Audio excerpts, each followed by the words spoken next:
మరి కేవలం యాదాద్రి భద్రాద్రిలో బిహెచ్ఎల్కి ఇష్టం మాట్లాడుతున్నారు.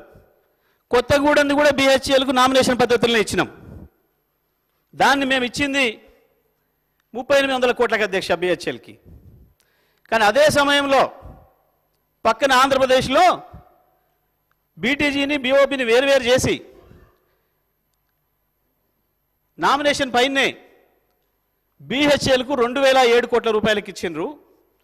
సివిల్ వర్క్లను ప్రైవేట్ కాంట్రాక్టర్లను పిలిస్తే బిడ్డింగ్ రూపంలో దాదాపుగా 2700 కోట్లు 2600 కోట్లు సబ్జెక్టు కండిషన్. మనకంటే 830 కోట్లకు పైగా ఎక్కువ ఖర్చు వచ్చింది ఆంధ్రప్రదేశ్లో. సేమ్ సైజు సేమ్ ప్లాంటు విజయవాడలో. ఇంకోటి కృష్ణపట్నంలో కూడా పిలిచారు అదే సమయంలో. అక్కడ ఇంకా ఎక్కువ. ఇదే బిహెచ్ఎల్కు 2007 కోట్లకేమో బీటీజీ ఇచ్చిండ్రు. బీఓపీ అక్కడ 3000 కోట్ల చిల్లరకు వచ్చింది అధ్యక్ష ఓపెన్ టెండర్ పిలిస్తే. మనకంటే 1150 కోట్లు ఎక్కువైంది.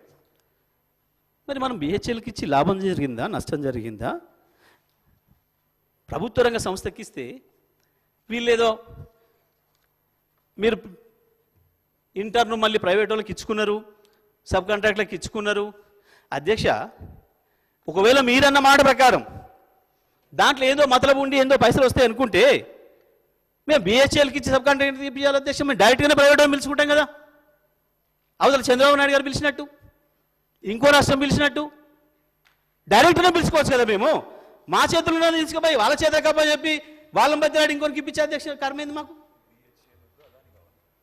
కానీ వీళ్ళకు రేపు కూడా మేము బిహెచ్ఎల్కి ఇవ్వాలని మేము డిమాండ్ చేస్తామన్న భయంతో వేరే తప్పుడు ఆలోచనలు మనసులో పెట్టుకొని ఇప్పటి నుంచే లేదని నిర్మాణం చేసుకుంటారు అధ్యక్ష. ఈ రాష్ట్రంలో మేము అడుగుతున్నాం, రాబోయే కాలంలో కూడా ప్రభుత్వ రంగ సంస్థలకే ఇవ్వండి నామినేషన్ మీద. మేము మిమ్మల్ని మెచ్చుకుంటాం, మేము మిమ్మల్ని అభినందిస్తాం. బిహెచ్ఎల్కే ఇవ్వండి మేము డిమాండ్ చేస్తున్నాం. మేము ఇచ్చిన పద్ధతిలోనే ఇవ్వండి, మేము కాదనడం లేదు. మీరు తర్వాత సబ్ కాంట్రాక్ట్లు ఎవరికి ఇప్పించుకుంటారు, ఏం చేసుకుంటారు, అది మీకు తెలిసిన విద్య. అందులో ఒక్క సబ్ కాంట్రాక్టర్ అంటాడు ఎవడో కూడా నాకు పేరు తెలియదు ఇప్పటివరకు. కాంట్రాక్టర్ ఎవడో తెలియదు, సబ్ కాంట్రాక్టర్ ఎవడో తెలియదు. ఉంటే గింటే మీ చుట్టాలు ఎవడో ఉండొచ్చు కాంట్రాక్టర్లు. నా చుట్టమోడు ఒక్కడి కాంట్రాక్టర్ ఇడు అధ్యక్ష. ఒక్కడిని నిరూపించిన నా చుట్టమోడు కాంట్రాక్టర్ అని నేను దేనికైనా సిద్ధంగా ఉన్నా. కాంట్రాక్ట్లు చేసే అలవాటు మీది.